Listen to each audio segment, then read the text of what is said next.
25 дугаар анги дуудлага худалдаа дууслаа. Жианастаа бид энэ зэвсгийг ямар ч үнээр хамаагүй авах хэрэгтэй гэж Шиан Ухан хажуудах өвгөнд нухацтай царай гарган хэлв. Авха таны зөв. Энэ зэвсэг их үнэтэй болох ч Тэнгэрлэг ангиллын зэвсэг энэ ертөнцид гарч ирэх нь ховорхон. Бас энэ төгс чанарах бололтой. Дуухай энэ зэвсэг мэдээж бид үн хайлтсан. Бид авч чадахгүй байх. Гэхдээ бидний өмнө энэ нандин зүйл байхад зүгээр хараад сууж болохгүй гэж дуухай харамсан янзаар хэлв. Дуу овог их хий төрөнгөтэйч гэлээ тусгай өрөөнд байгаа бусад хүмүүсийн хажууд юу ч биш юм. Гэхдээ багч гэсэн боломж байгаа бол үзээд алдах нь мэдээж энэ зүйл билээ. Тусгай өрөө тэр аяараа эмх замбраагүй болж бүгд хутганд нүдээ унгаана. Тэд ирэх 10 жилийн хоолоо идэх усаа сольсон ч хамаагүй авахыг хүснэ. Бүгд тесэн ядах зур чанга эзэгтэй гараа дэлгэн инээмсэглэн илүүц зүйл ярилгүй эхэлцгээе. Энэхүү Тэнгэрлэг ангиллын төгс чанарын утганы эхлэх үн 10 сая. Маш өндөр үнэтэй боловч хүмүүс тэрийг үл тоон үн хаялцаж эхлэв. 11 сая алт. 11.5 сая алт. 13 сая алт. Хэдхэн хормын дотор үнэ нь 21 сая болтлоо өсөв. 21 сая гэж Юан зог тусан бовтно. Тим их хөрөнгөөр юу хийх талаараач төсөөлж чадахгүй байв. 25 сая гэж Шиан Ухан чангаар орилов. Шиан Уханы гинтийн үн хүмүүсийн үн хаях эрчийг удаашруулсан боловч төд удалгүй хэвэндээ оров. 30 сая хүрэхэд эргээд удаашрах па тийм их мөнгө гаргаж чадах хүн ховор байв. 30.5 сая. Мэдээж Шиан Ухаан гэр бүл бизнесийн салбарыг учир эд хөрөнгө ихтэй юм. 31 сая. 31.5 сая. Хэдэн минут 3 хүн үн хаялцаж байтал 4 дахь хүн орж ирэв. 40 сая алт. Тэрхүү хоолоо гарсан зүг рүү хүмүүс хурдан харав. Гэвч тэр хүн анхандаа өрөөнд байгаагүй учраас хүмүүс түүний хизээ орж ирсэн талаар сонирхон. Эн чин Тэнгэр газрын өргөөний Чүү Жигванг байна. Тэр энд юу хийж байгаа юм бол гэж хүмүүс түүнийг хэн гэдгийг мэдчихээ дуулга алдна. Юу? Тэнгэр газрын өргөө гинэ?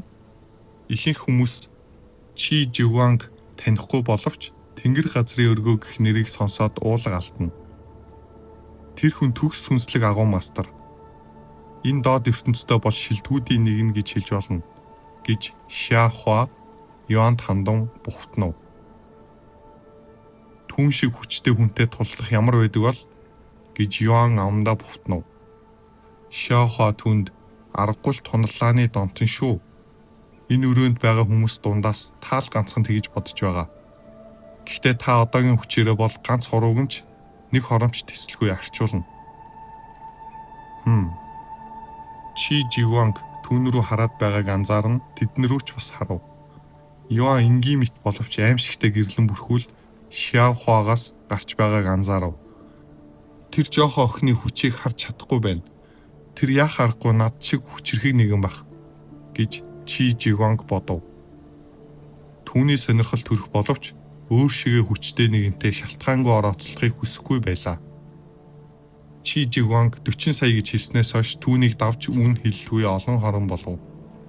Новш. Яагаад түн шиг хүн яг ийм өдөр гараад ирэв гэж Шиан Ухаан дотроо уурлана. Тэрээр үргэлжлүүлж үн хаялцаж чадах боловч Тэнгэр газрын өргөөг хилэгнүүлчихвэл тэдний гэр бүл болон бизнест нь томоохон асуудал гарах учраа цааш үн хаялцаж чадсангүй. Өөр үн хэлэх хүн байхгүй учраас Тэнгэрлэг ангиллын зэвсгийн үн хаялцаж дууслаа. Энэхүү ховор нандин зүйлийг авсанд баяр хүргэе гэж чанга эзэгтэй алга ташив. Тэрээр энэ худалдаанаас 4 сая алттан ганц хутганаас олж авах учраа их баяртай байв. Дуудлага худалдаа дуусгаад Шиан Ухаан Юан хандан чамд ямар нэг хэрэг гарвал хавар хот дээрээ миний өгсөн тэмдгийг хинт ч үзүүлсэн чамааг над дээр хүргэж өгөх болно. Дараа уулзцаа Юан. Дуу ихрүүд Юан руу хэсэг зэхэлжиж байгаад яваад өг. Төд удалгүй наа янг ирээд хүндэт зочид намайг дагаад мөнгө авно. Йоан толгоогоо төхөөд худалдааны газрын хамгийн дээд давхар хүртэл дагаж явв. Чанга эзэгтэй удахгүй ирнэ.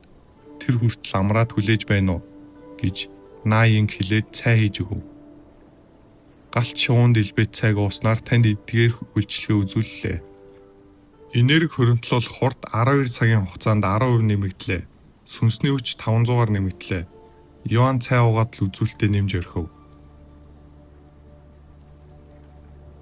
26 дугаар анги. Эд хөрөнгөөр тэргүүлэгчдийн жагсаалт. Ямар сайхан цай вэ гэж Йоан амандаа бувтнаад хид балгав. Танд таалагдсанд баяртай байна. Энэ бол манай цэнхэр галт шувуу бүлгмийн гаргасан тусгай цай болох галт шувуунд элбэт цай. Угтаа бол энэ цайг зөвхөн настнууд л хүртдэг юм. Гэхдээ чанга эзэгтэй танд тусгаалan бэлдсэн юм гэж түүнд Наин инээмсэглэн хэлв. Хэдэн минутын дараа чанга эзэгтэй орж ирээд тэдэнд бүх хийгээд төвчээртэйхэн хүлээсэн танд баярлаа. Таны мөнгийг авч ирлээ. Тэгээд чанга эзэгтэй тэдний өмнө хаш бүүж болон хадгалагч уут гаргаж ирээд би хураамж 10% болон таны худалдаж авсан барааны 550,000 төгрөгийн алтыг суудахчихсан. 35 сая энэхүү бүгжинд харин энэ уутанд цөм зарсан 540 алт байгаа. Бас энэхүү бүгж болон уутыг өөртөө үлдээж болно. Тэнгэрлэг ангиллын зэвсэгтэй харьцуулахаар зүйл биш ч гэлээ манай цэнхэр галт шувуу бүлгмээс өгчгүй өчүүхэн билэг юм. Орон зайн бүгж, ангиллал газар, шаардлагатай оюун ухааны хүч 5,000. Танилцуулга өөртөө орон зай агуулах үлгэр домгийн бүгж. Бодлоор юмсыг дотор нь хадгалах бас гаргаж болно. Хадгалагч уут, ангиллал сүнслэг, шаардлагатай оюун ухааны хүч 500. Танилцуулга өөртөө зай агуулах уут. Том зайгүйч гэсэн хид хідэн тарвс багтгуйц. Йоан бүгж болон уутыг авахд түүний өмнө мэдгдлүүд гарч ирв. 35 сая 450,560 алт хүлээн авлаа. Та хөрөнгөөр тэргүүлэгчдийн жагсаалтыг нээлээ. Баяр хүргэе. Та хөрөнгөөр тэргүүлэгчдийн жагсаалтыг тэргүүлж онлайн тулаанч тоглоомын анхны хамгийн баян тоглогч боллоо. Баяр хүргэе. Та онцгой баян залуу эзэн цол хүртлээ. Нэр хүнд 100-аар нэмэгдлээ. Йоан тоглоомын хамгийн баян тоглогч болох үедээ гайхаж алмаарсангүй. Харин ч нэгт ороогүй бол гайхах байсан юм. Шохо мэ энийг ав. Бүгжийг авчгаад Йоан Шоход дамжуулж өгөв. Яагаад над өгч байгаа юм? Энд чинь таны мөнгө шүү дээ. Гэтэл Йоан толгоос хэсрээд анхнаасаа чиний зэвсэг байсан учраас энэ чинийх өөрийн биш мөнгө хүнээс авах нь надад эвгүй санагдана. Шохо бол Йоан ах. Шохогийн бүх зүйлс Йоан ахих учраас энэ сонин зүйл биш. Мэднэ. Үүнийг хүртэхээр зүйл хийгээгүй байж ийм их мөнгө авна гэдэг миний хувьд зүгээр биш. Гэтэ хэрэгтэй үедээ ашиглах болно. Йоан 35 сая алтыг өөртөө авахыг хүсэхгүй байв. Хэрвээ тэрээр ийм их хөрөнгөтэй хүссэн юм аваад байвал тоглоом сонирхолгүй болчих нь гэсэн бодолтой бөгөөд хажуудаа ийм хүчтэй хамтрагчтай байгаадаа багахан гимшиж байсан юм. Бусдын туслалцаатай амьдарч явдаг Йоаны хувьд өөрийнх нь дүү санагдуулдаг Шохогоос хараат байхыг хүсэхгүй байлаа. Түүний зөрүү царайг харсан Шохо мөнгөтэй бүгжийг авав. Гэвч бүх алтаа өөрийн уутандаа хийгээд бүгжөө Йоанд буцааж өгөөд Йоан хаа би мөнгийг авлаа. Харин та энэ бүгжийг ав. Өөртөө олон зүйл авч явхад их амар байдаг юм. Йоан толгоогоо тохиод хүлээж авав. Тэрээр орон зайн бүгж хэдэн 100,000 алт хүрдэг гэдгийг мэдээгүй юм. Тэр үеэр тэнгэрт том мэдэгдэл харагдана. Тоглогч Йоан 1 сая алт цуглуулж эд хөрөнгөөр тэргүүлэгчдийн жагсаалтыг нээсэн анхны тоглогч боллоо.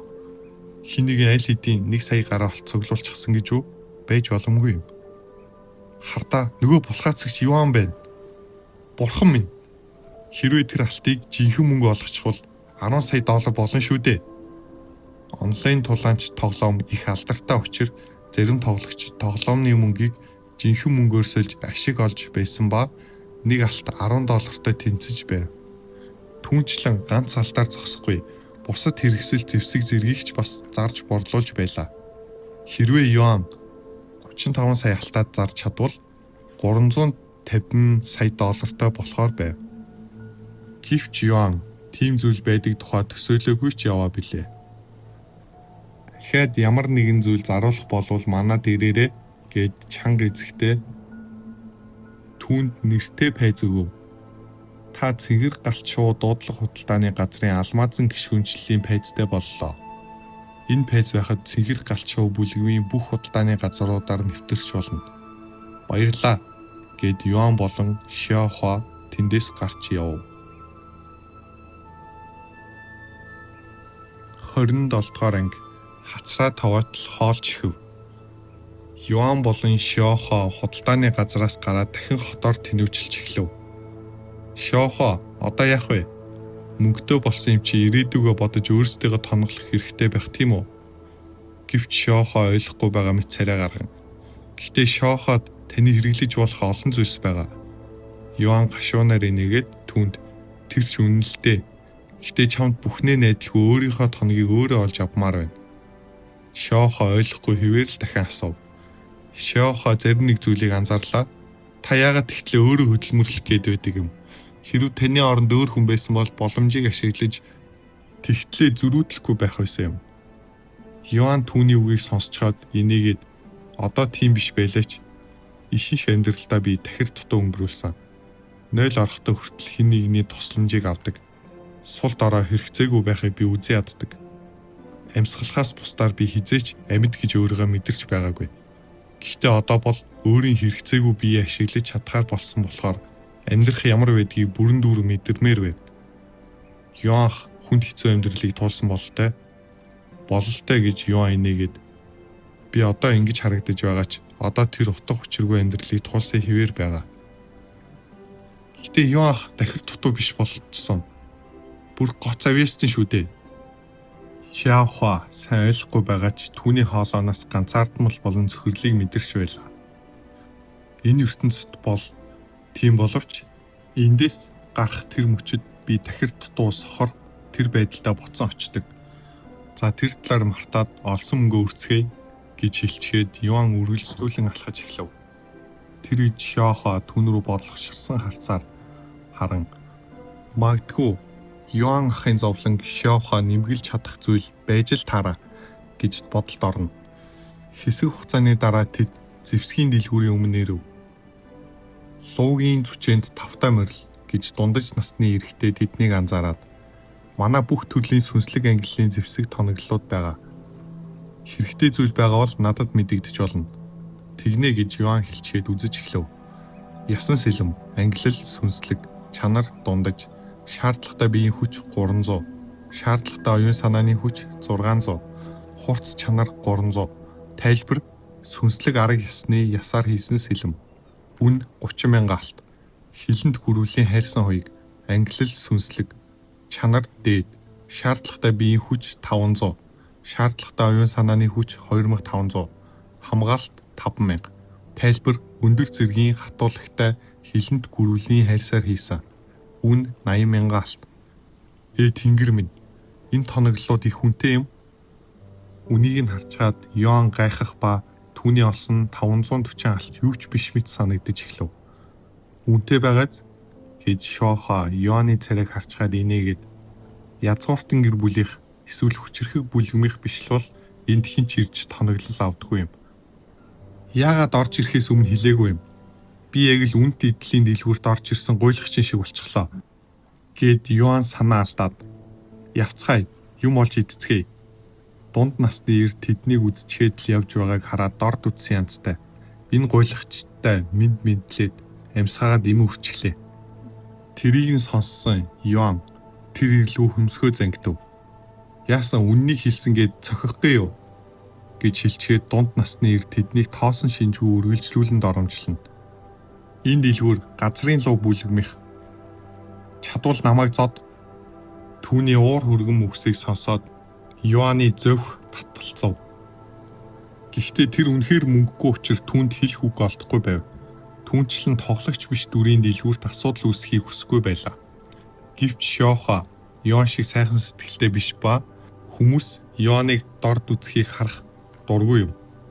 Шиохуа өөрийн орон зайн бүгжнээс хоёр ширхэг төгс чанарын тэнгэрлэг ангиллын зэвсэг гаргаж дээш доош шидэж тоглож эхлэв. Дунд насны эр тэнгэрлэг ангиллын зэвсгээр тоглоом шиг тоглож байхыг хараад балмагцсандаа нүд нь харанхуйлж удалгүй унаад өг. Йоан ахыг дээрлэхүүл ингэдэг юм гэж дотроо хэлээд хоёр зэвсгээ хураагаад зэвсгийн дэлгүүрээс сэтгэл нь хансан байдалтай гарав. Тэд дэлгүүрээс гараад ойр байсан зоогийн газар руу орж хоол идцгэн. Бурхан минь, энэ хоол ямар хямдтай юм. Тоглоомч гэлээ жинхэнэ юм шиг санагдаж байна гэж бодонгоо мал адгуус шиг хоёр гараараа хоол самардан амрууга чихнэ. Түүнийг мал адгуус шиг идэж байгааг харсан Шаохогийн ам нь ангав. Шаохо урд нь юм идэж үзээгүй юм шиг ингэж идэж байгаа хүнийг хараагүй юм. Хоол хаашаа ч явчихгүй шүү дээ Йоан ахаа. Ингэж хурдан идээд байвал хахаж хүн шүү гэж Шаохо түүнд хэлв. Би өөрийгөө барьж чадахгүй. Би сүүлийн хэдэн жил шүлэл идсэн болохоор тэгэж байгаах гэд Йоан нүдэнд нь нулимс туслан хоол амрууга чихэв. Шаохо толгоос хэсрээд өөрийн тавган дээрх хоолоос хоёлтоо идэж эхлэв. 28 дугаар анги хоол хийх чадвар. 3 цаг гаруй хоол амрууга чихсэн эцэст Йоан цадсан болтой гэдсэн хэлнэ.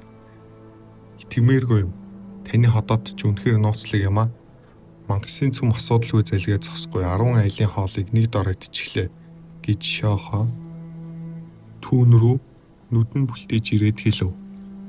Ха. Өгтөө бол би ингэж хийддэггүй юм. Бас яагаад ч юм идсэн хоол ходоод руу ороод лалуу болчихсон юм шиг болоод дээрээс нь миний энерги хүснэг мэдэж байна гэж Йоан хэлв. Та маш их хоол идсэний үр дүнд түүний энерги 1 саяар нэмэгдсэн юм. Учир нь энэ энгийн хоол биш мангасын махаар хийсэн болохоор энерги агуулж байгаа юм. Тэгээд ийм сайн хамттай байжээ. Тийм бол сайн идэж байх хэрэгтэй юм байна гэд Йоан гэдсэн хэлв.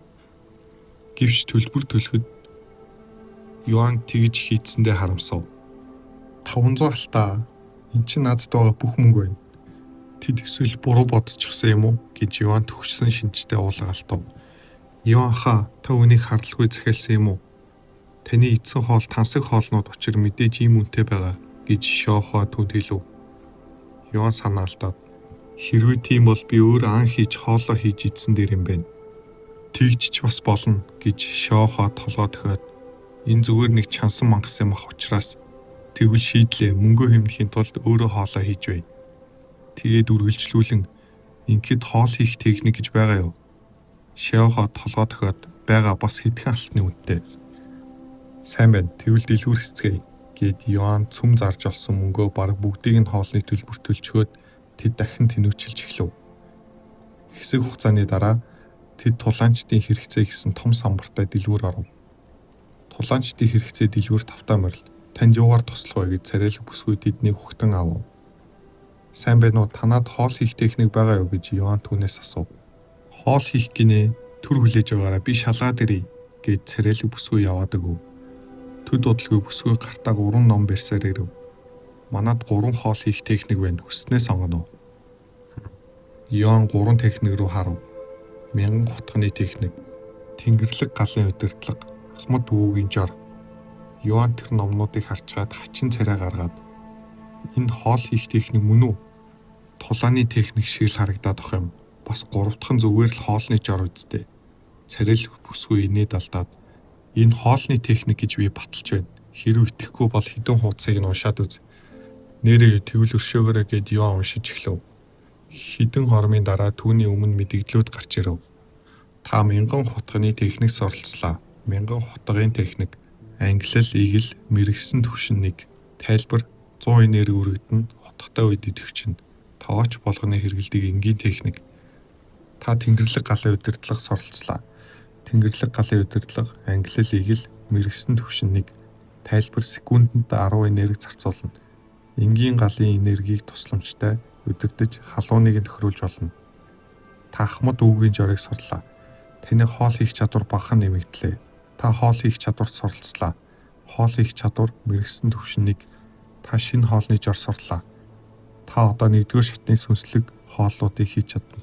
Нөгөө Йоан төлөвлөгөө суралцахыг хүсээг болохоор царайлаг бүсгүүрөө санаа зовсон янзтай харав. Гэвч бүсгүй бүхнийг мэдэж байгаа болтой түн рүү харна. Эдгээр техникүүд хэдүүлээ гэж чичирсэн хоолоор асуув.